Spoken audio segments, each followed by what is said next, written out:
Hello and welcome to the Bestseller Experiment, where we continue to discover what makes a bestseller and inspire you to start, finish and publish your book. I'm Mark Stay.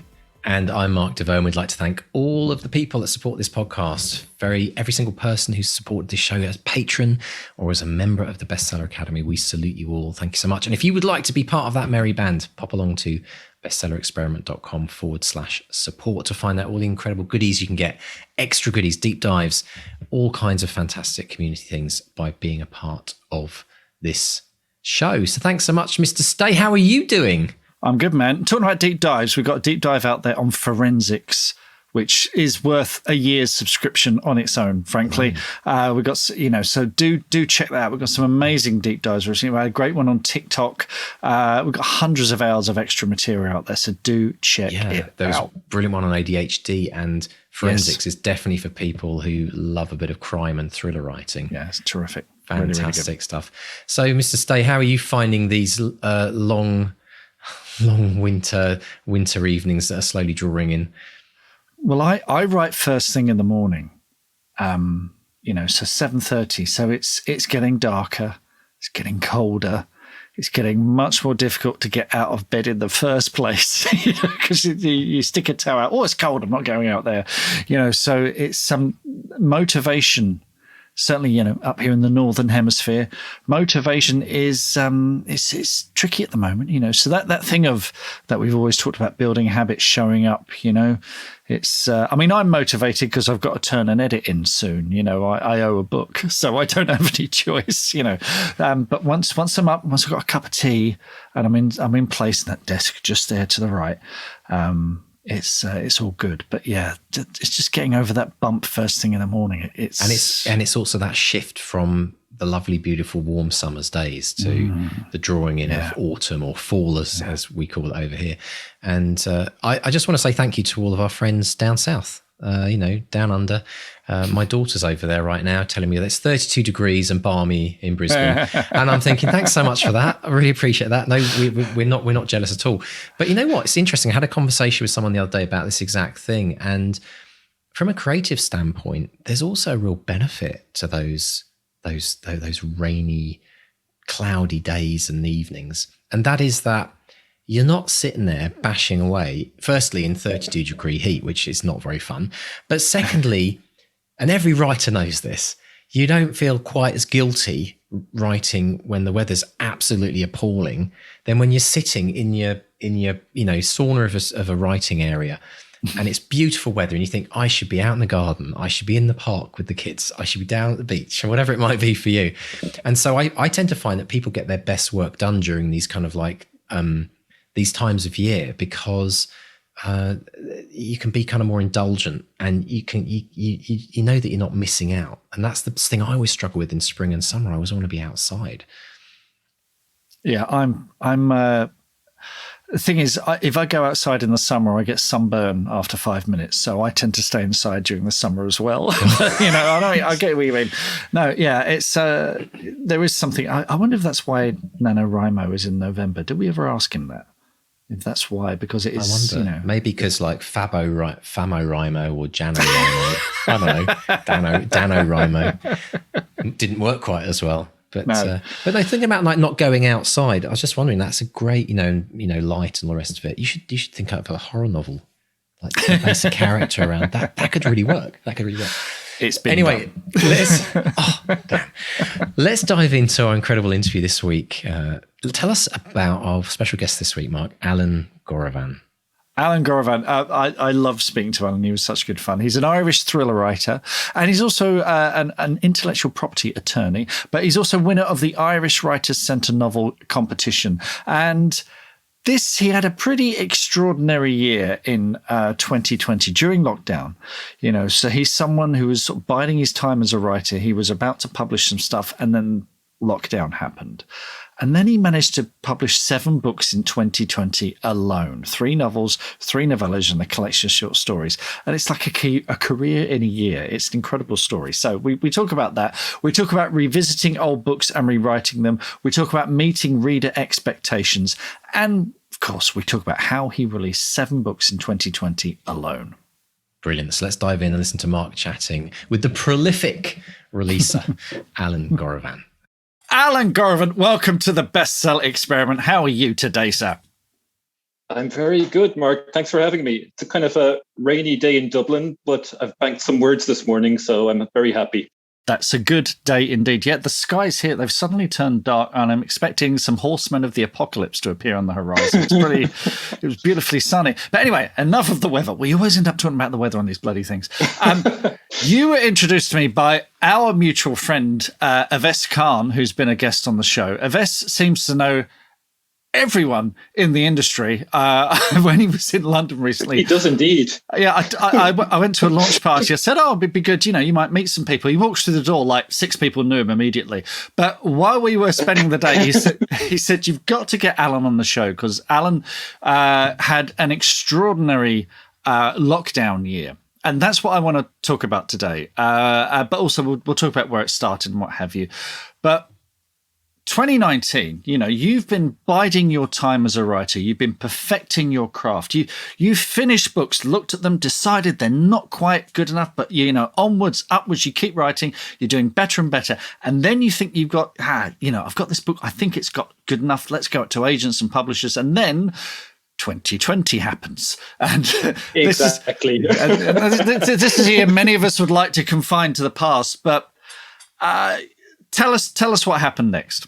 Well, I suppose it's exactly like you said. I had this book that I've been working on for so long, and I felt like my writing had finally achieved a certain publishable level after, discarding a dozen or 2 dozen not very good novels over the years and taking innumerable classes and everything and courses and workshops and tutorials and all this. So, yeah, when I was nearly finished it when the whole pandemic kicked in.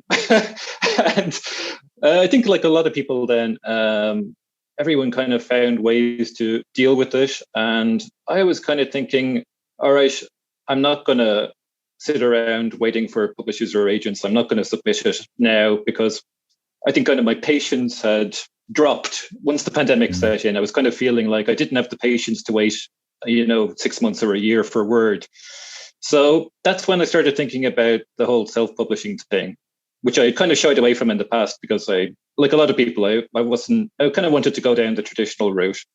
So yeah, 2020, I thought, I'm not going to wait for a publisher. I'm going to release something. And I didn't start with that book the long book that I've been working on for ages. I started with some short stories and kind of eased into it that way. Well, you say eased into it. Let's break this down. So 2020, you published 7 books in 2020 alone. So you got 3 novels, 3 novellas, and a collection of short stories. So I want to... That's right. It's sort of from April through to September, I think. So correct me if I get any of this wrong. So you start with Hit and Run, which is a novella, but you don't publish that straight away. But in April, you published The Forbidden Room, and then in April you got The Hostage. Then in May, Hit and Run is released after some editing, and then in June there's Out of Nowhere, which had been rejected, but you rewrote it. In July there's a short story collection called Dark Tales. In September there's Better Confess. Actually, in Halloween you've got a short story called The Last Train, and then there's The Kindness of Psychopaths. So let's rewind. Let's go back to the beginning. I because this is fascinating to me. I mean, it's incredible output.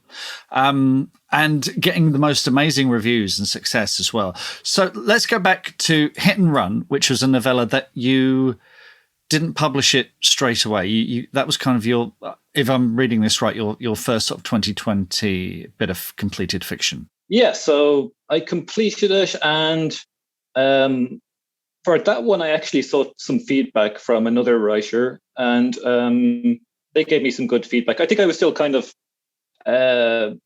wrestling with the idea of releasing something without it going through a gatekeeper. Mm-hmm. And I think a lot of writers will kind of relate to that kind of confidence issue. You're releasing something directly to readers when you're self-publishing. So how do you know if it's any good? Mm. So for Hit and Run, I got some feedback on it, and I sat on it for a few months then. And while I wrote The Forbidden Room and The Hostage, and then I looked at it again a few months later and just made some tweaks and released it. After releasing the other 2 novellas first, I think my confidence was growing that, nothing terrible had happened since I'd released them. No one had come and shot me for being a bad writer. So what difference did it make? You can release stuff and see how it goes. Yeah. So I was kind of adopting this philosophy more of, write something and release it. I think that's quite good practice. The confidence thing is a huge barrier to overcome, isn't it? Particularly if it's the first time you're putting something out there, because without, I know we talk about gatekeepers, but I like to also think of editors and publishers as enablers. They are the ones who say, yeah, you've worked on this, it's ready to go. But if you don't have someone like that to give you a bit of objective point of view, it is kind of terrifying. So what was the thing that made you think, oh, sod it, I'm going to do it anyway? What was the thing that made you think it's ready? I think I've kind of started to accept this idea that, a book doesn't have to be perfect. Yeah. This perfection obsession is kind of another one of those things that stand in the way of a lot of writers. Every word has to be perfect. I've got to examine every comma. And I'm certainly all for doing the absolute best job I can. But I really think when you've written something and you've looked at it and you're satisfied with it, it's really time to move on. I'm not really I don't want to hold on to a book and tweak it for 10 years, because you can do that and you'll probably be making the book worse. Yeah. No, we've had authors on before who've done exactly that and look back on it with considerable regret. So the first title that was released was, if I'm right, The Forbidden Room, which is a novella, and you're a thriller writer.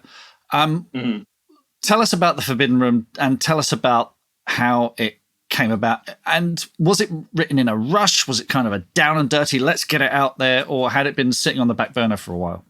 The Forbidden Room, I wrote it quickly, a couple of months, including editing and proofreading, and I don't know, 2 or 3 months, or I don't know, 2 months.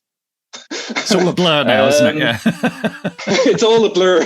I wrote it quickly, and it was based on, I went on a trip to the west of Ireland, to West Cork, a kind of remote region, a few years ago.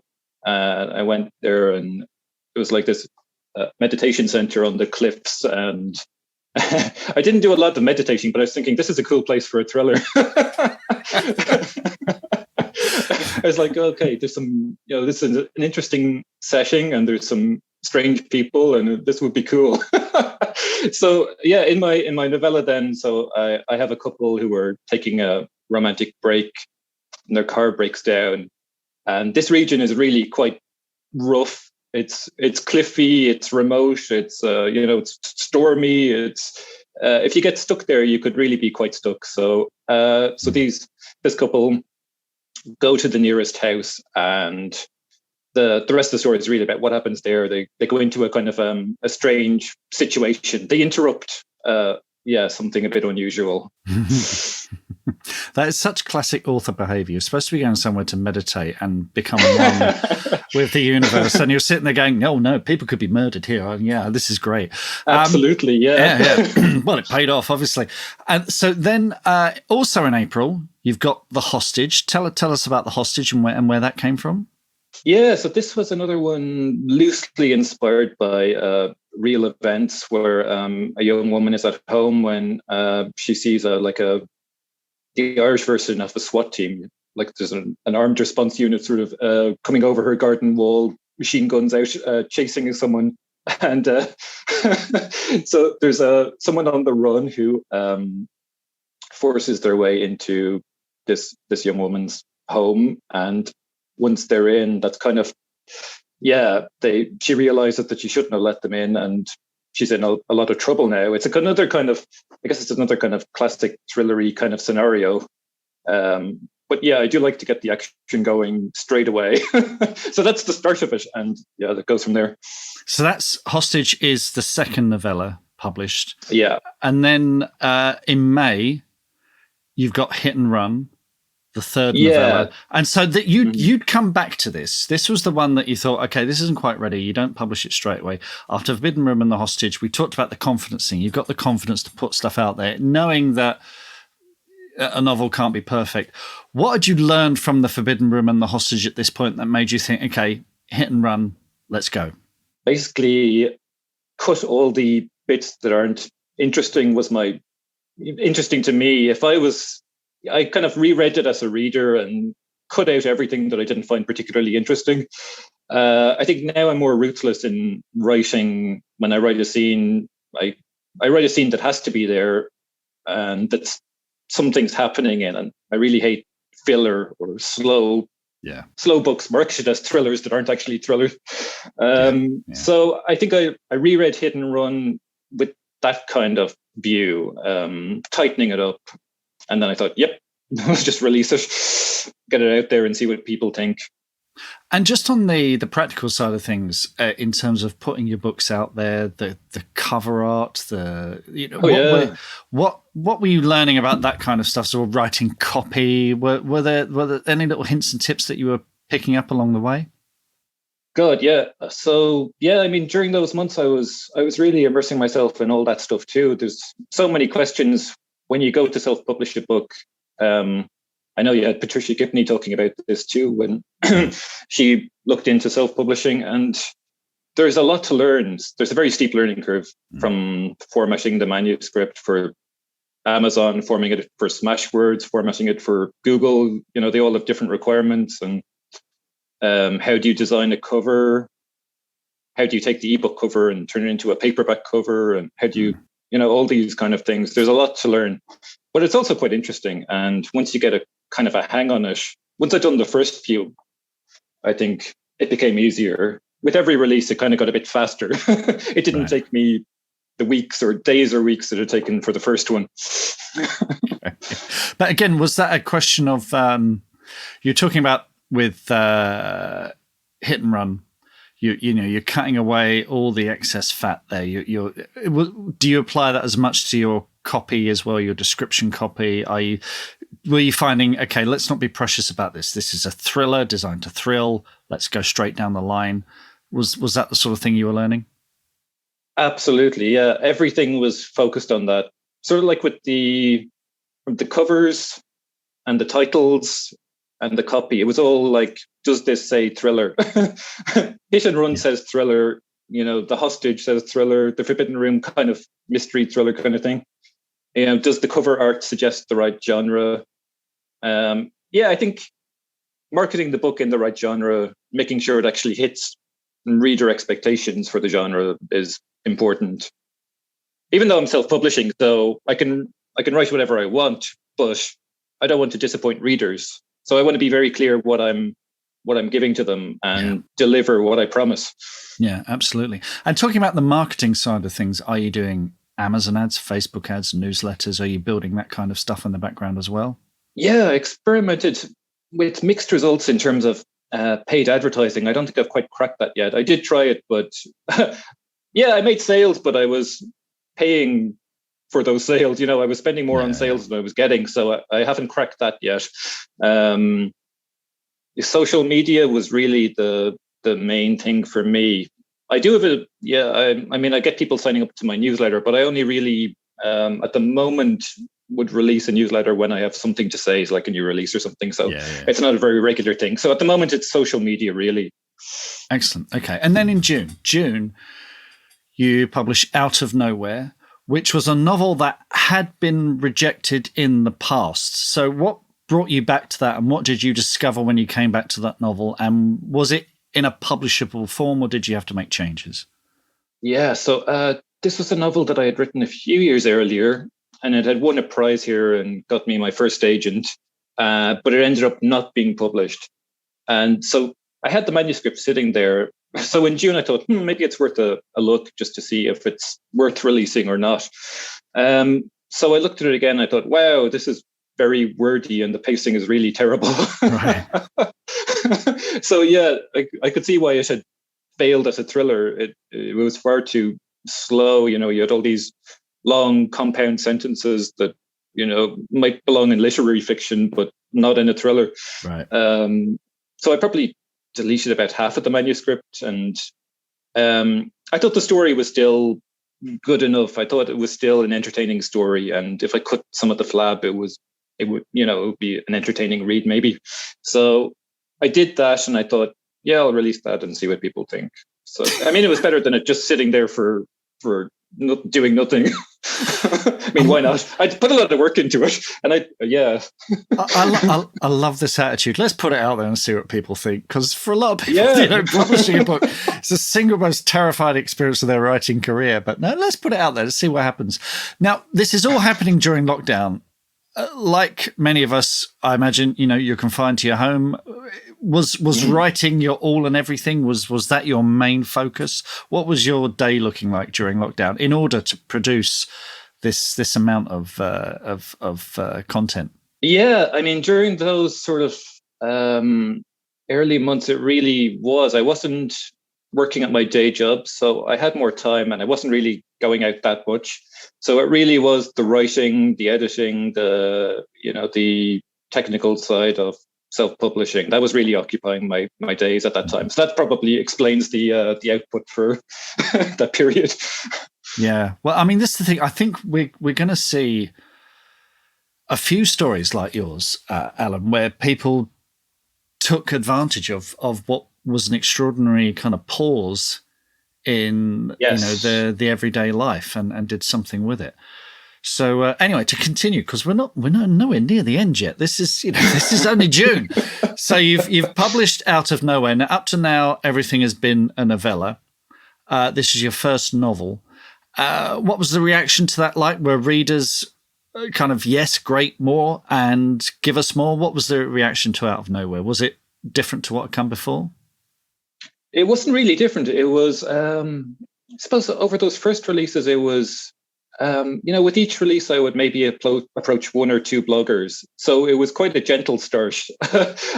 And I would have, a few people review it and read it. And with each release, it was, a few more would discover me. Some people would read The Forbidden Room and they'd like it, and they'd buy the next one. And so it was quite a gradual thing. In a way that was better than having some massive launch, because there was no shock of there was no anxiety about will people like it or not, or will it sell or not. I wasn't expecting it to sell. So I mean, I was just writing and releasing and not really thinking about that other side of it that much. So it was quite a comfortable beginning, gradually building a readership, very gradually. Yeah. But momentum is building. It was building. Yeah. Because I think, I mean, you're building a backlog, a back catalogue. The more titles you have out there, the more chance there is of people discovering you. Yes. Well, you're no slacker there, Alan. So then in July, you've got the Dark Tales short story collection. And also in July, you've put your novellas into an anthology called the Thriller Collection. So, tell us about that. Quite a busy July. Yeah, I had written a few stories, and I was thinking it would be a good idea to collect them in one volume, because I know I had a few readers who didn't read digitally, and the stories were released just for £1 on Amazon separately. But yeah, I thought I'll put them together in a collection, and people can enjoy them. And again, with the novellas, I thought some people might not want to buy just one novella, so I'll put the three of them together, and it's a nice little volume with 3 different stories in it. And has that worked? Is it one of those things where you've discovered, people have latched onto that? Yeah. It's interesting. People have different favorites, and people have different preferences regarding the length of the work they want to read. Some people really like the stories. Yeah, so it's a mixed bag. Cool. Then in September, you've got Better Confess, which, again, that's a novel. So tell us how that one was received as well. That one, I think, was probably better received than anything before it. It was a brand new one, and again, I wrote it quite quickly. And I think it probably being a novel, that I had a bit more room to develop the characters and the tale. But again, publishing it myself. I had control over the length. I didn't have to stretch it out to 90,000 words or whatever the publisher wanted. So it was quite a short novel, but it was the right length for the story. And I think that's the most popular thing I'd released up to that point and got the best reviews. Cool. And then you've got a short story in Halloween called The Last Train, which tell us about that. I got my first little Amazon orange badge for that. So that was nice on Halloween. Not that I sold a lot, but enough to get a little badge, which was lovely. And that was one I actually gave away to my subscribers for free on Halloween. And it still managed to get a little orange badge from people who were kind enough to buy it. So that was lovely. And I'll probably have to write a few more stories, and then I can release it in a paperback too. Yeah. But then comes The Kindness of Psychopaths, which, as I can see, is the biggie. This feels like the big, what everything has been leading up to. And that's, that's your full-length novel. It really capped off the year, and it seems to have got the most amazing reviews. So had this been sort of building throughout the year? Is this something you've been, or is it another one that you kind of did very quickly? Tell us about The Kindness of Psychopaths. So this was the one that I had actually been working on for a while when the pandemic hit. So I'd already done a lot of research on this one because it was my first kind of cop novel. The main character is a detective here in Dublin. And thankfully, I'd completed all the research before lockdown happened. So right, yeah. I'd met cops and I'd met prison officers and I'd talked to lots of people and I'd done all the research. So book was largely done when lockdown happened, but I wasn't quite happy with it. So while I was writing Better Confess, I also was looking at The Kindness of Psychopaths and during the months after that, kind of October 2020. And I think I finally just kind of pulled it together, tightened it up a little and pulled it together. It's still 94,000 words, but that was just the length required to tell this story because it was kind of complex. Now, this, as I say, this came out end of November 2020 and really capped off the year for you.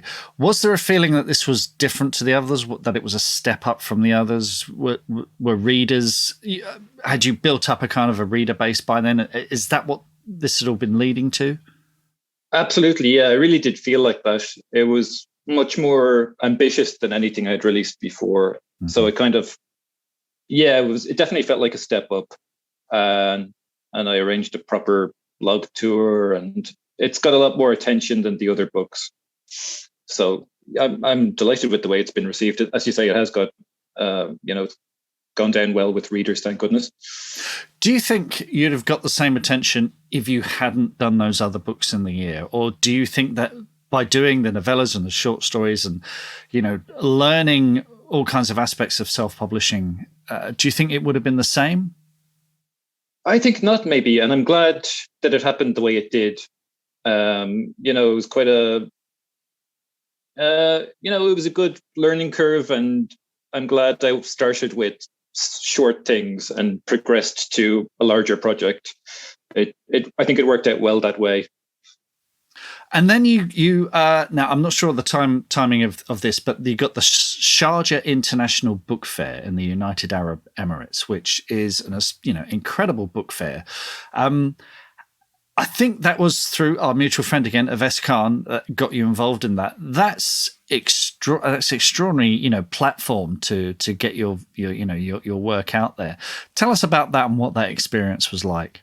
Yeah, so that was quite amazing. I mean, you would be expecting that your first in-person author event might be signing 1-2 copies of your book at a local bookshop. Yeah.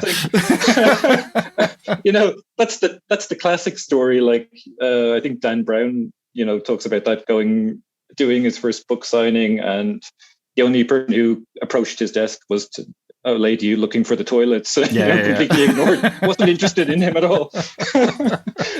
So to be invited to Sharjah was amazing, and it was it's the biggest book fair in the world, so it was a huge thing, and It gave me a chance to talk about thrillers with writers from around the world. So that was very interesting. Did a school visit to some confused, a class of confused teenagers who know all about my books now. Right. Was that all arranged via the fair? Yeah. Exactly. Yeah, it's kind of part of their outreach program. So yeah, it was an amazing experience, and it was great to leave the country, because that was my first traveling since the pandemic hit. So it was amazing to be able to go somewhere again, and to be able to go somewhere and do such a thing again, or to do such a thing for the first time. I mean, it was amazing. It is an extraordinary year. I'd like to go back to where it all started with you, because as I understand it, you started by writing comic books and then trying to sell them to your neighbours. So you always had a commercial instinct. Tell us about that. That's very true. Yeah, I did try and flog them to my poor neighbours many times. I was a big fan of the sort of Judge Dredd comics, the 2000 AD. Brilliant. When I was younger, that kind of thing. Yeah, and produced some shamefully derivative stories of my own, and poor people on my street were offered them up for God knows what, £1 probably back then. But I had family who were supportive and of my literary meanderings, and parents who took me to the library regularly when I was younger. So it was encouraged. Good. Well, thankfully. That makes a huge difference, doesn't it? It really does. Having someone who just says, "Yeah, keep going." As I understand it as well, this phase of your career, the thriller writing phase of your career, was inspired by a money back guarantee on the cover of a Lee Child book. Tell us about that. Absolutely. I mean, can you imagine it? I haven't seen that since then. But when I was a teenager, I was in an airport and I saw Killing Floor by Lee Child. I think it had just been released. And it said something like, "As good as John Grisham or your money back" on the cover. I thought, wow, I had read some John Grisham. And yeah, back then I was reading a lot of kind of Tom Clancy and John Grisham and Trisha Cornwell and all that kind of stuff. And I thought, wow, a money back guarantee. Yeah. I mean, as if I was ever going to cash it in. But I loved that confidence. And as soon as I started reading the book, I loved Lee Child. I loved Jack Reacher. And I mean, Lee Child would be a big-ish influence on me. I've enjoyed his books in the years since then, for sure. Where were you in your you say you were a teenager? Was this the point where you thought, okay, no more Judge Dredd comics, it's thrillers for me? Was that a turning point for you? Actually, I was probably still reading, Dostoevsky and Poe and stuff like that at that stage, but it clicked in later. I mean, I spent so many years studying classics and forcing myself to read classics, and thrillers were the genre I had loved. I kind of went away from them for a few years and then came back with a new appreciation later. And that's when I thought of Lee Child again and started reading Lee Child again and reading lots of other authors. So, yeah. Okay, that's interesting, because if you're reading Dostoevsky and you're writing thrillers, I can see perhaps why when you come back to those thrillers, you're going, yeah, there's a lot of florid language here that might not be right for the thriller market. Yeah, was that absolutely? Yeah. You have to be so careful what you're reading, in the sense of it influencing you, and you cannot go around writing like Dostoevsky today, especially not in the thriller market. No, it's but is there anything we can learn from Dostoevsky and Poe? Is there anything that you still get inspired by with those great writers? Absolutely, yeah. I mean, I'm happy to read all kinds of things because even though I'm saying be careful what you read, once you're starting to develop your own style, I think it's not a major issue. I enjoy reading all kinds of books, and I think it's good to read outside the genre and know what other people are writing and doing, and it's always inspiring. Excellent stuff. Now, we're recording this the end of June 2022. This is coming out a bit later than that. There's been nothing since the Kindness of Psychopaths. What's been happening and what's coming next? Right. So I have written lots of stuff since then. So last year I got an agent. I signed up with Annette Crossland today for authors. So I have a book on submission at the moment and waiting kind of to see what happens with that. And I've kind of got two books, one book nearly finished and I'm well into another book. So there will be more for sure. 2021 was kind of almost like a gap year in terms of releases, but not writing. Right, I've been writing away. So yeah, people can definitely expect to see more from me in the near future.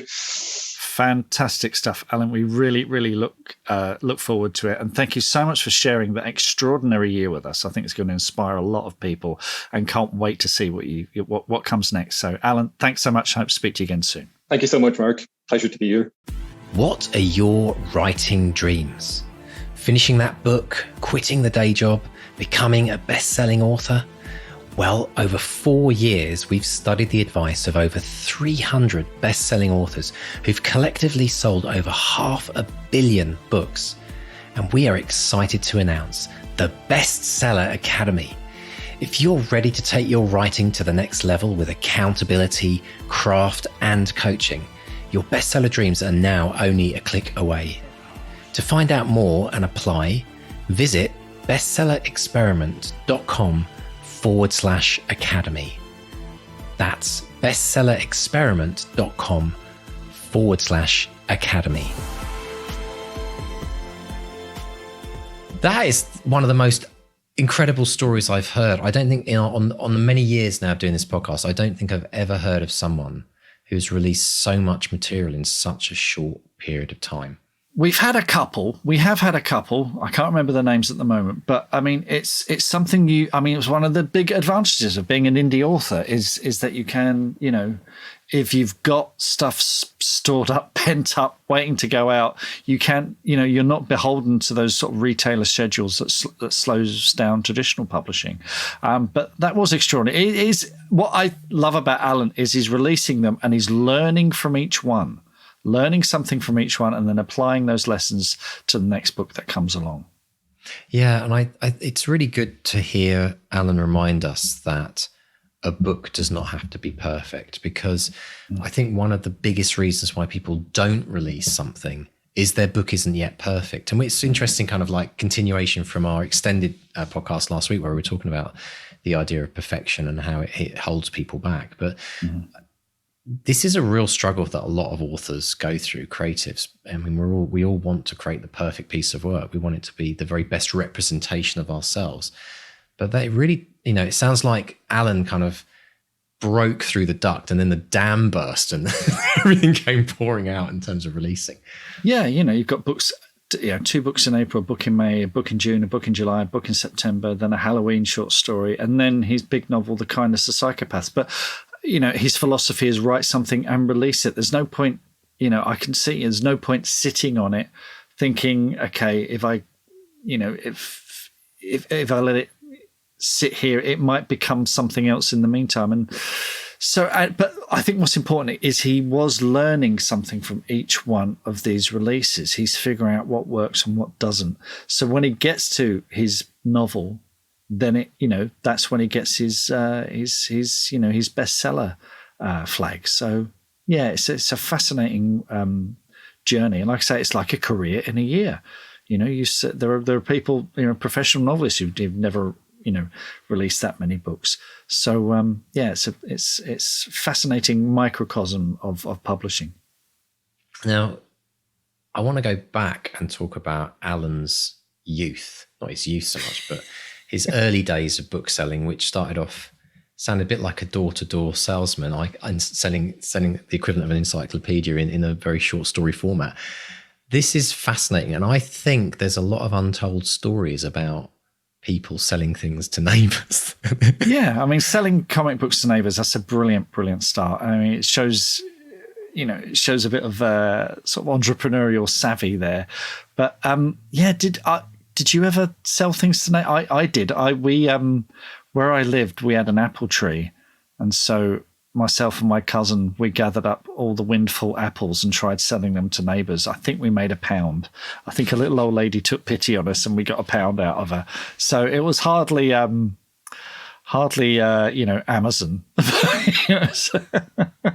You know what? I've got something brilliant the other day. My daughter needed. There was a certain birthday coming up in the family, and she'd spent all her pocket money, and so she needed to get hold of money, right? And how do you do that? Well, and what she ended up doing, I got a phone call one afternoon when I was out and about. She said, "Dad, never guess what I just did." I said, "What'd you do?" She said, "I baked 30 big chocolate chip cookies.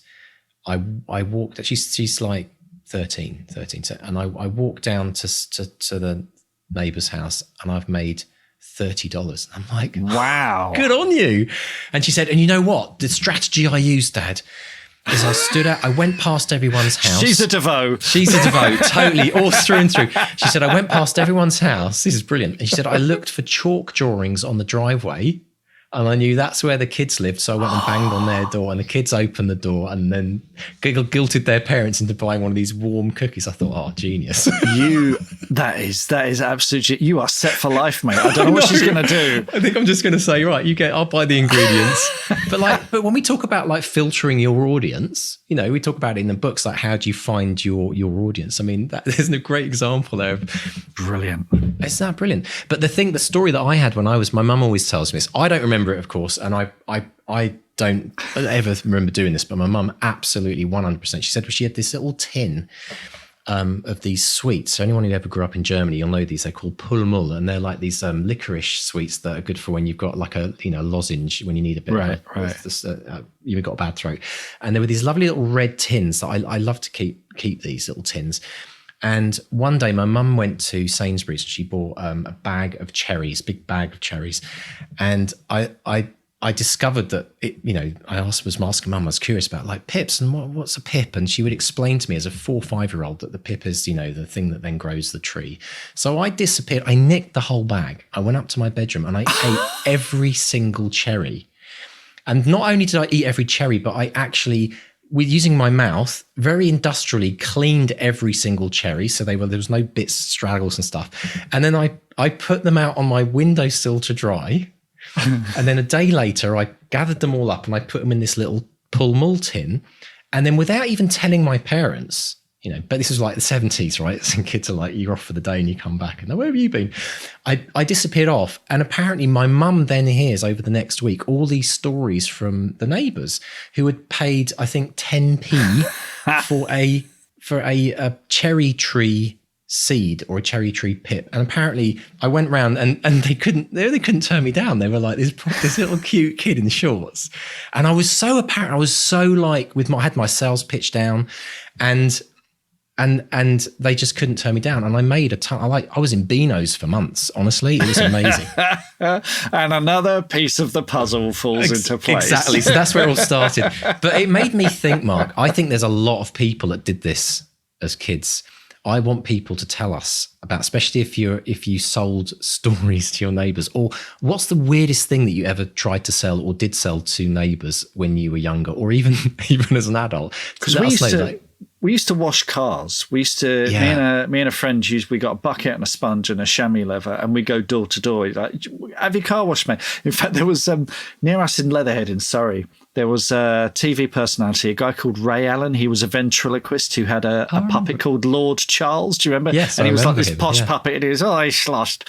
And we knocked on his door and said, wash your car, governor, sort of thing. And he was very polite, said, no, thank you, I've just had it cleaned. And of course, it was a Rolls Royce. like he's going to let these 2 snotty 9-year-olds loose on his roller, with some sponge. Anyone who's ever had their car cleaned by kids would know that dropped sponge on the gravel driveway costs you more than you can ever imagine, like a year's worth of petrol. Because I remember 2 kids doing that. Yeah, it was like all the way over, and they were there really enthusiastically cleaning the car, and they literally scratched the whole car up. Nightmare. But anyway, if you do have a story about selling something, maybe you sold stories at school. We should probably extend it to schools because all kinds of random stuff goes on around the locker rooms. We want to hear from you because I want to do some little vignettes and features on this. So pop along to bestsellerexperiment.com, click on the contact us form, and send us your stories that way. It'd be brilliant. Now, this is very, very kind of like business-led week, isn't it? Money back guarantees, Mark. I never thought, I thought that was just a kind of a quote from someone who's saying it's such a great book. But you've worked in publishing. You worked in publishing for many years. This was a real thing, right? When I was at Headline, we did a few of them then, and I think we did a couple at Orion as well. And it's not something you do frequently because, in terms of the legal terms and conditions, it needs to be watertight.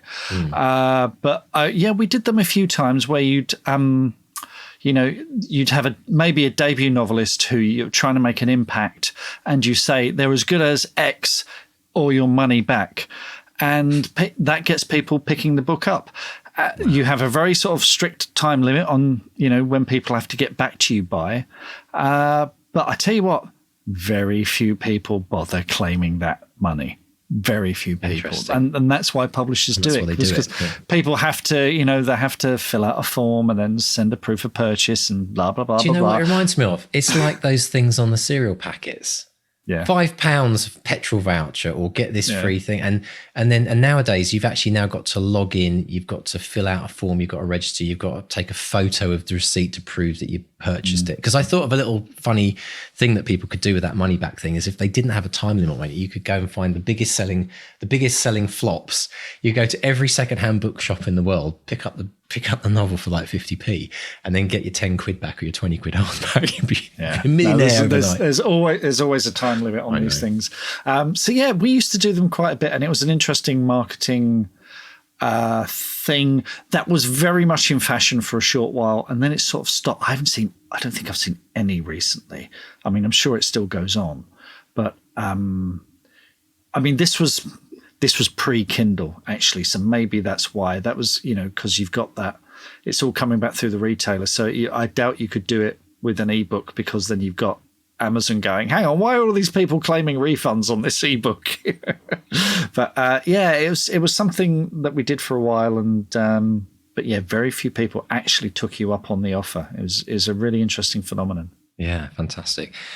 Now, we've got so much more we want to talk about, and there's more around the value of your worth and your value as an author. We want to talk about the value of your unreleased stories in the extended version of this podcast, how Alan uses different collections to make different new launches with novellas, for example, how to read your book like a reader we'll discuss, and also the steep learning curve of self-publishing. So if you're thinking of self-publishing, that will alone be worth it just to kind of listen to. And then finally, we're going to discuss the value of a brilliant title, which Alan really inspired us about. So if you would like to listen to the extended version of this podcast, it's available to all supporters of this show, all patrons, and all people in the Bestseller Academy. So pop along to bestsellerexperiment.com/support to find out how to get access to the extended version of this podcast. And welcome to everyone to the extended version of this podcast with Alan Gorevan. And Mark, let's dive in and talk about the value of unreleased stories, because it really feels like with Alan, he had a lot of stuff on his hard drive that he hadn't done anything with, either finished it or hadn't just pushed it over the edge. And I think there are millions of authors out there, more of those than the successful bestsellers that we might interview, who are in exactly the same position of Alan, and probably thinking about this interview and thinking, whoa, if Alan did that, maybe it's something I should look at. It's a pretty phenomenal story, isn't it? I think I'm one of them. I know I've got at least one novel that is sitting on my hard drive that I'm thinking, you know what, that's in pretty good shape. I could bang that out there right now, actually, today. And I can't tell you how many conversations I've had with other authors who have wanted to be traditionally published, have done the rejection rounds, and have kind of given up. Yeah. And, I've said to him, you could self-publish. Oh, it's a pain in the blah, blah, blah, blah, blah, blah, blah, blah. So, there's so much untapped potential out there. Mind you, that said, I got an email from a friend today who has just self-published, and he was saying how much he misses his copy editor. Really? Because, checking his manuscript is riddled with errors, so he has to go back and do it properly. Do you know what, Mark? We could look at this completely differently. We know when people self-publish that they're paying for their novel to be published. They're having to do everything themselves. Maybe they can't afford a copy editor. But if there was a thing at the front of that ebook, especially if it was an ebook, I think it probably wouldn't work for hard copies. But if it was an ebook and it said up front, look, folks, I'm putting this out. This is an early version of the book so that you can enjoy it. But there will be errors, and please contact me if you find an error. I'll put a personal thank you to you in the next version of the book. And you could almost actually create, like, crowdsource a copy editing team. I know it's not the way to do it, but it would actually, if that's the reason why someone hasn't put their book out, I would say, I would encourage them, put your book out, put a big thing at the front and just be honest and open and say, look, guys, I haven't had this copy edited. It's an early version of the book. It's a bit like when we get the books from the publishers and they're what do they call them? Or galley proofs, or the galley proofs. Yeah. So you find a typo. It's like, oh, okay, well, I knew it. And so you accept it. I wonder if that could work for a lot of people, if just as a way of getting them to do it. Well, we sort of did it with Back to Reality, didn't we? We put it up on a Google Doc, and we said everyone who's listening, who we asked for volunteers who would come in, and that really helped. That found all sorts of stuff that got missed. And if you've got a newsletter, and we've always said to authors who listen to this, start your newsletter today, even if you haven't finished your book. Even if you've only got 5 or 6 people on your newsletter, you can say to them, you know what? You can have this book for free if you read it and give me some feedback. Put it on a Google Doc, have a read, But even asking paid customers who've paid for your book and ask them to pay the normal amount that you don't give them a discount. But we always talk about, how do we engage with our readers? How do we make them part of our world? And I know that when we did this with the beta readers and they were giving us their feedback, they had some kind of investment in that book being successful, because they knew there was a part of them in that book. They had found that typo, or they'd found that thing that, about the LA, road, all those different things that we pointed out. And so this could be an absolute genius way of engaging with your, if you think of it as your kind of early audience members, because once they've done it for one book, they'll be looking out for, I wonder if I can get the early version.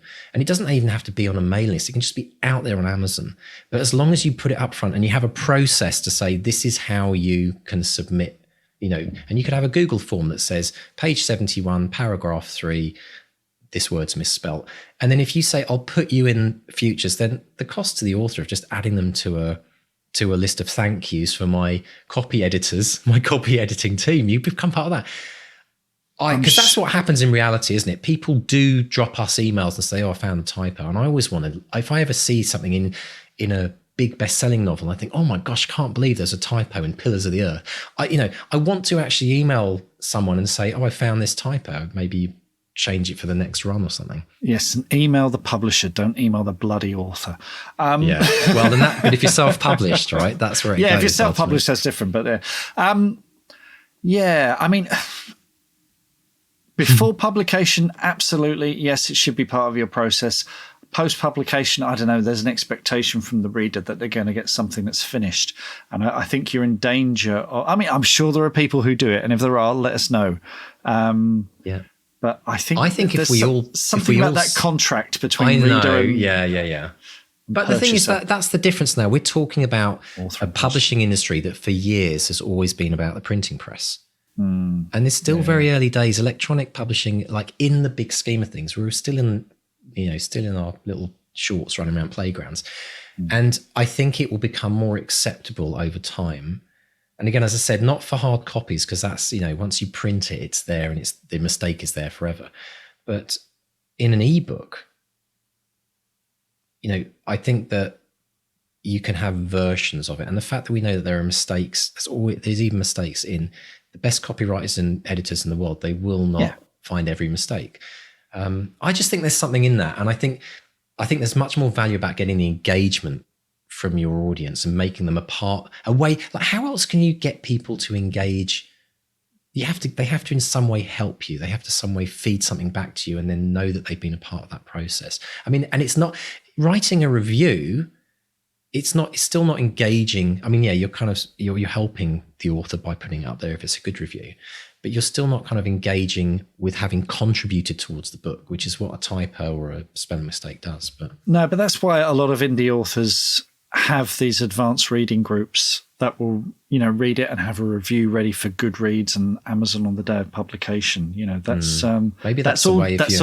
That's all done pre-publication, though. That's all about, you give them that ownership beforehand. They get an exclusive sneak peek of something in advance. The idea of doing it post-publication and saying, well, I couldn't be asked to check this book properly. Can you lot do it for me? I just worry that's going to blow back in your face. I think that is. Yeah. It's a good way of building that group. If you did it with your very first book and say, "This is my debut book," I don't have a group, but that then becomes your group. That's another way of actually getting beta readers for the future. Yeah, well. I mean, I tried the launch team thing with Babes in the Wood, the second Woodville book, and it sort of worked. I know people, indie authors are massively, because I had to do it through a publisher and we did it through NetGalley. Mm-hmm. The book was up on NetGalley, so there was a hurdle to jump over there rather than me just giving it to them. But I know that if the indie authors where they have that direct relationship, they go, "Here's the book, it's yours, just write me a review," kind of thing. That can be very successful. So let's talk about this idea of creating collections. I love this idea that you don't just have to think of a novella. You could bundle some free novellas that you may be given out in the past, and then sell that as a release. What do you think about that? Again, very much on my mind actually, because I've written lots of Woodville short stories. Yeah, and I'm waiting until I get to a magic number. It's either going to be 10 or 12, and I'm not that far away from it. Where, I mean, I've given these away free as newsletter subscriber things, but one of them is on a collection. So unless you bought the collection, which is the Everyday Kindness thing, so I've still got the rights to that, so I can add that as part of it, and maybe do a short story that is only in, so it's something I'm thinking about doing in the next year or so. And that would be me self-publishing it. And, so yeah, it's, I think it's a very good idea actually. If it's, Alan's obviously got this kind of thriller thing going on where they're all very much the same tone. So if you've got say a romance, a thriller and a fantasy, that might not work. I think you need either a unifying theme or genre, or it's part of a series. Then you're going to be, I mean, when I worked for traditional publishing, and someone said, "Oh, the author wants to do a collection of short stories," there was always a bit of a groan, because you knew they'd sell about half what a new novel would normally sell.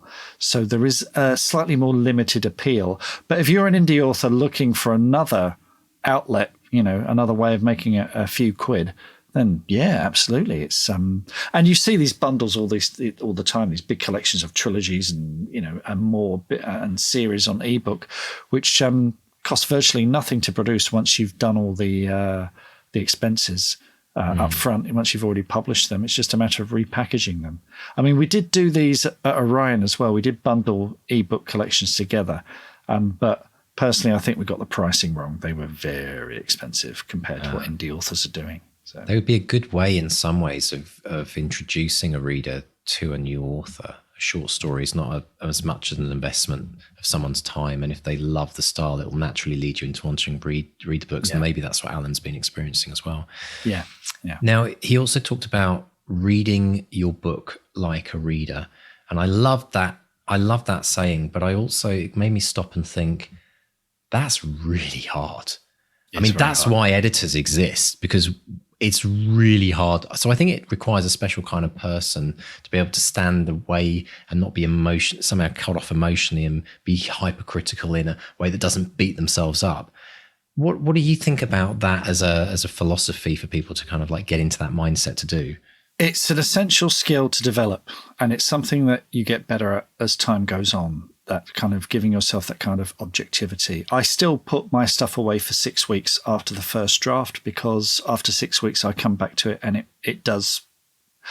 It's not as if it's feels like it's written by someone else, but I can at least come to it and I'm less precious about cutting and changing and finding the bits that don't work and leaning into the stuff that does work. After 6 weeks, I feel, if you've just spent 6 months working on something, you're completely wiped out, and you pick it up and start editing the next day, I mean, I know Ian W. Sainsbury does that. I've had a conversation with him about that. We did, in fact, there's a deep dive with Ian where he talks about doing exactly that thing. So he's obviously developed that ability and that skill. And I know Ian is, publishing at least 2 or 3 books a year.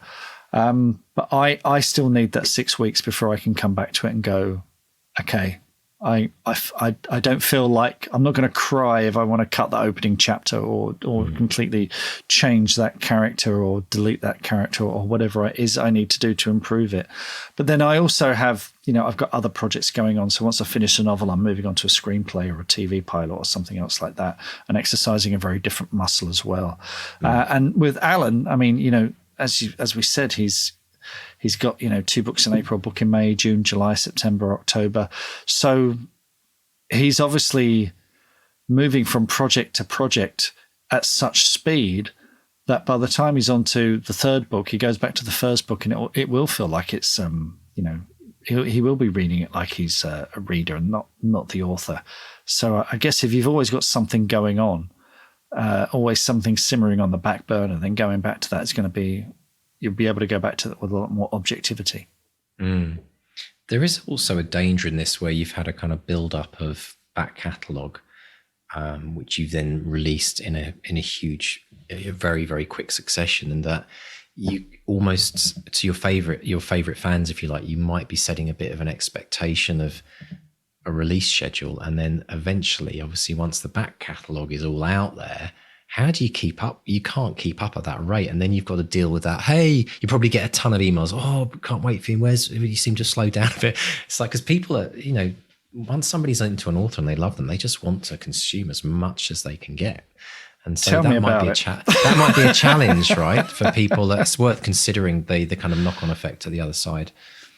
Yeah. Yeah. I mean, I think the thing that Alan's done, he's not writing a series. So he's not set up the expectation that he's doing a book every month set with in a particular world or particular series. They're all different. They're all standalones.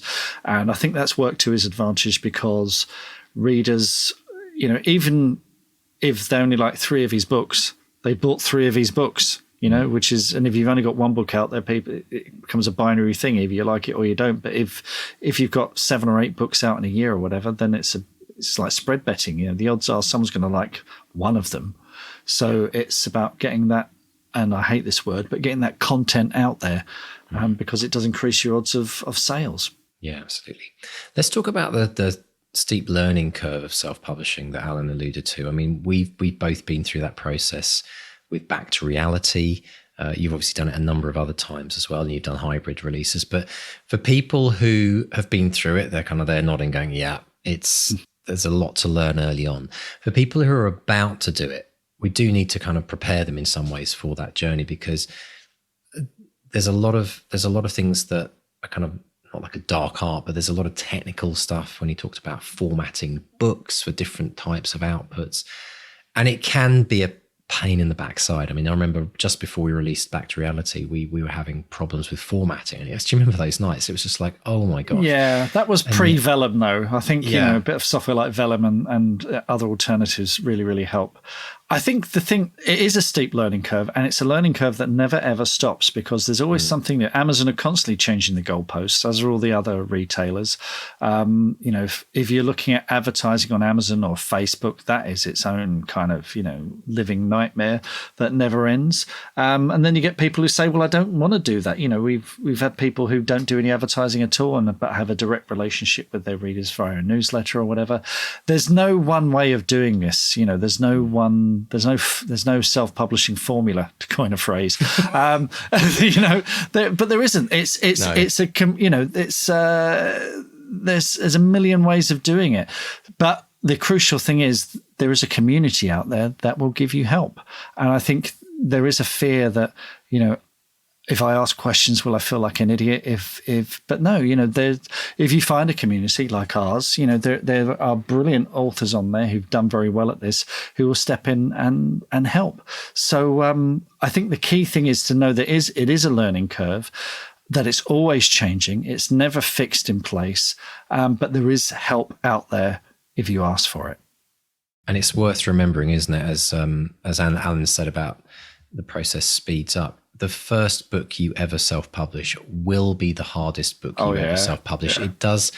In fact, I would say proportionally, the first book is probably 10 times harder than the next 9 that follow. So to anyone who's right in the middle of it, about to start it, or thinking about doing it, or wishing they'd never done it, I think it's important to remind people that when you do it for the second time, all of those questions that you don't understand, how to do this, how to do that, you'll understand it the second time around. It's like doing your taxes. The first time around, it's like just a pain, but then you've done it before, you can do it again. So just to kind of encourage you, if that's the thing that's holding you up, push through, and you will be rewarded at the end of it. And it actually feels quite triumphant when you actually get a book out there and you're like, God, we did that. We actually put that thing out. And I think that can be worth its weight in gold. It builds your confidence as an author, and maybe blows away some of those cobwebs of making you think, oh, I don't know about business. I don't understand how none of this works. A lot of people stop at that point. So yeah, push through for sure. Now, to finish up this extended part of the podcast, Mark, I wanted to quickly talk about the value of a brilliant title. And I must say, when I saw the bump, the pre-interview stuff about Alan, and I saw all the book titles, and then The Kindness of Psychopaths, that really jumped out at me. I thought, what an unusual title, what an interesting title. And it got me really curious about the book. And it just made me think about, how many people really spend time thinking about a title that really makes people stop and pay attention. I think it works because you've got this wonderful juxtaposition, these opposites, there's kindness and a psychopath. And immediately you're thinking, okay, how do these two things fit together? And that draws you in. So yeah, I think titles are hard, getting one right, you might come up with a title and then Google it and discover there are a million other books with the same title. Yeah. That doesn't necessarily mean you shouldn't use that title. Absolutely. People don't realize that, do they? They think if a title's being used, it's like a company name or a website domain. Yeah, you can't copyright titles, but it doesn't necessarily help your Google SEO and your odds of being found, which are the things that really, really make a difference these days. So yeah, titles, take your time over the title. Make sure it sort of fits in the genre as well. Look at the titles that are out there in your genre. Does your title feel like it's almost like the same thing as a cover? It needs to be the same but different. It needs to have, so The Kindness of Psychopaths, we know we're talking about a thriller there, and we know there's going to be murders and psychopaths and that kind. Okay, that's good. I'm intrigued. That fits in. So have a good think about that. One tip I remember was talking to Sam Eads. Do you remember Sam Eads? She gave us a tip very early on. She said she used to go to IMDb and not look at the titles of movies or TV shows, but she would look at the shout lines, the taglines for them, because she always found there was some kind of word salad there, and she would be able to pick out a couple of words from that and put, get a title out of that as well for a novel. So that's worth doing. So yeah, it is hard, but once you got a good one, it makes all the difference, I think. So Mark, we've been doing a series of interviews of members of the Academy and their journey to writing their book and the things they found valuable. And this week we're chatting with a long-time Academy member, absolutely lovely, lovely person, Sandra Hunter. Yes, Sandra she's just a joy, an absolute joy. So here's me chatting with Sandra about her time in the Academy. Sandra Hunter, what a delight to see you. I'd love to talk to you about the Academy and how things have worked out for you at the Academy. First of all, what were your big writing challenges before you joined the Academy? Oh, thank you for having me, Mark. My first novel, I write fantasy, was written over a period of 6 years. I had no particular expectations at the time. I wrote when I could, and it was a relaxed work of joy. However, once I published, I was gripped with the realization that I wanted to achieve a degree of success. I wanted to find the readers who would enjoy my writing. However, the common wisdom I've heard since is that in the fantasy genre, you must ideally produce trilogies. Right. And this is in order to get truly noticed and create a following. So suddenly the pressure was on. And then in 2020, a close family member developed serious health issues. And of course, COVID put its blanket on all of us. And my previous happy writing energy had strangely evaporated. And there didn't seem to be any active will of mine that could just summon it back. I just felt overwhelmed by everything happening on the home front in the world at large. Somehow sitting down to write now felt like a lonely struggle. And then in the summer of 2020, I was introduced to the idea of the New Bestseller Academy and invited to join. So the Academy enriched my writing life immediately and in so many ways. Well, let's talk about how has the Academy helped you as a writer? Well, most importantly for me, I discovered a whole community of other writers, and guess what? I learned that many are experiencing the same or very similar challenges, both personally and with their work in progress. And I was no longer lonely. The joy of putting together a great story, or at least the story that's in me to tell, is reemerging. Right. And I just find the Academy's presence in my life is truly a lifeline as a writer. And there's so many different parts of the Academy that I particularly enjoy. Well, do you have a favorite? This is the thing. Do you have a favorite part of the Academy? A favorite. My very favorite is actually the live coaching sessions. Right.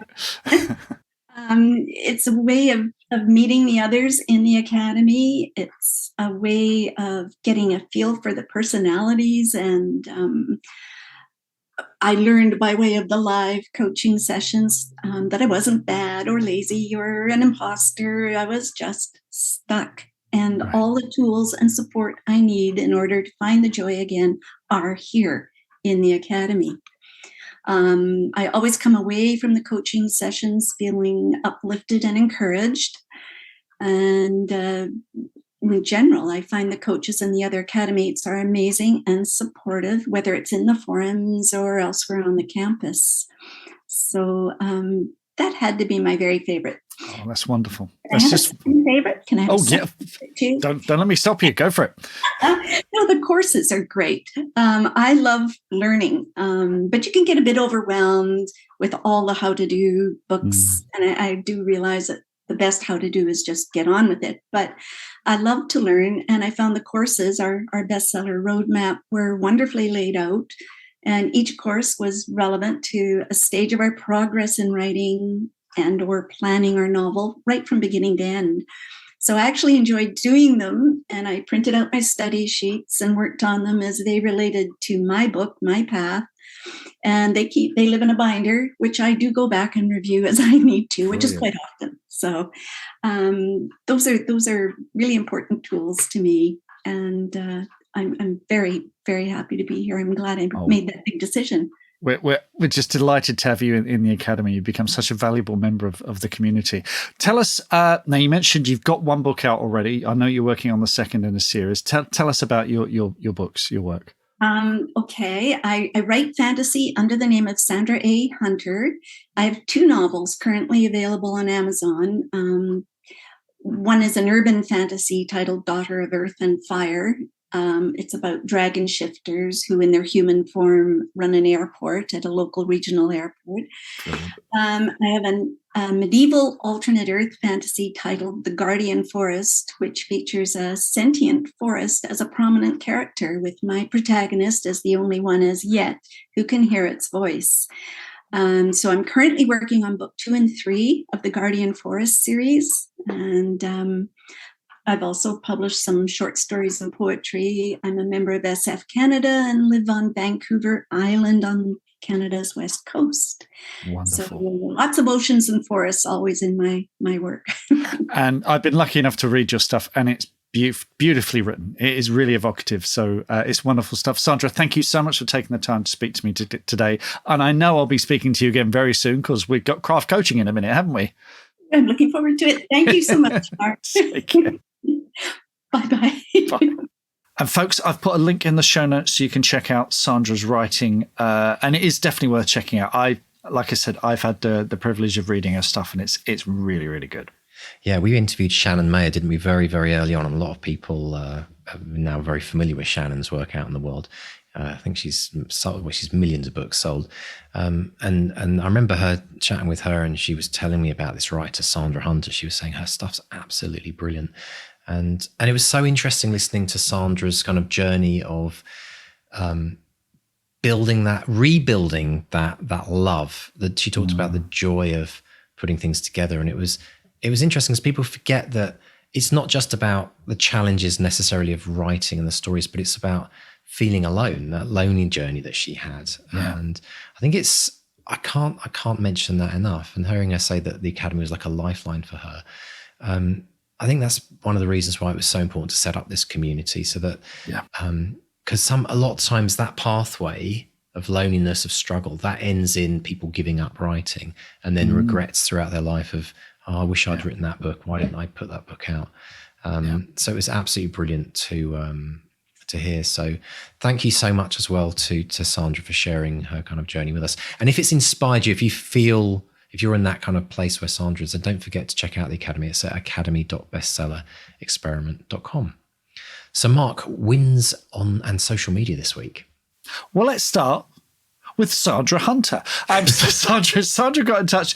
She said, she posted on the Facebook group, she said, some views from our semi-annual writers retreat on the Stamp River, Vancouver Islands. That's just up the road from you, Mr. D. Is, yeah. A great gathering of writer buddies. There's 11 of us on this trip.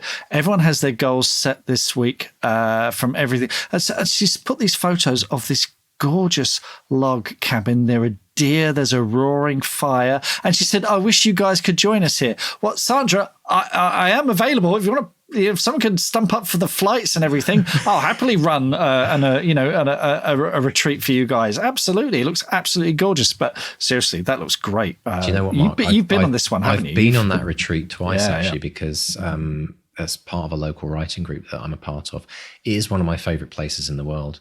At the end of the big garden, I mean, it's I think 20 bedrooms or something, but it's this, like you say, log cabin. But at the very end, you walk all the way down to the end of the garden when you need a little break from a difficult chapter that you've just finished. And there's this river, which is the inlet. It's a inlet which runs by and you can sit there and watch enormous salmon jumping out of the water. Oh, really? You can even grab your fish. It's everything you can imagine about Canadian stereotypes, but it's there. So yeah, it's retreats are fantastic, and I'd love to be able to do more of those. And hey, maybe one day down the road, Mark, we'll maybe host one. Yeah, who knows? Who knows? Get it over here. Yeah, fantastic. We've had a little win from Gareth Lewis. So he says he's won the Self PubCon First Line competition. I can't remember who mentioned it, can't find the post, but a big thank you for bringing it to my attention. This sort of thing, little competitions that we put on the BXP group. Didn't expect to win anything, hadn't really looked at the prizes, but some of these prizes require contact with other people, which is triggering my social anxiety. I know you feel there. But fantastic. Congrats on that, Gareth. First line competition. That's hard, isn't it? That's talking about brilliant. Grabbing readers, but getting them with the first line. But congrats on that, Gareth.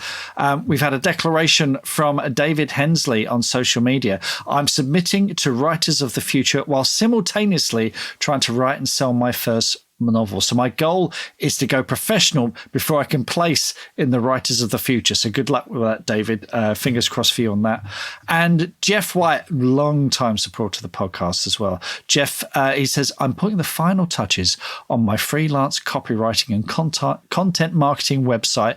I've been going around in circles with the design. So he's asked us to go in there and check it out and give him some feedback, which we've doing. But if you're looking for a freelance copy and content writer or someone to check out the SEO on your website, go to jeffwritescopy.com. I'll pop a link in the show notes. And this is just one of these things. If you're a writer and you're trying to earn some extra money on the side, things like copywriting and design and all that kind of stuff, it's it's more than a hustle. Could be an absolute lifeline. Yeah, absolutely. Brilliant stuff. Well, thank you so much to everyone for sending us all of your stories. If you have any wins that you would like to share with us, pop over to bestsellerexperiment.com, click on the contact us form and fill it out. Mark and I look at that, everyone that comes through. And whilst you're there, click on the newsletter tab to sign up to the Bestseller Experiment newsletter, where you'll get weekly notifications of what's happening in Bestseller HQ, the interviews we've got coming up, what we've learned from the previous interviews we've done. And also, whilst you're there as well, check out the 200-word challenge, 200wordchallenge.com, to start your habit of a writing life. And Mr. Stay, how can people find out more about us on socials? We are Facebook Bestseller Experiment, and Twitter and Instagram is @BestsellerXP. So drop us a line there. Let us know what's going on in your writing week. And if you've enjoyed this episode, please subscribe on your podcast catcher or give us a rating or a review. It would be much appreciated. And thanks as always to our editors, Dave and JD. Absolutely. So it's a goodbye from Mark 1. And a goodbye from Mark 2. Goodbye. Bye.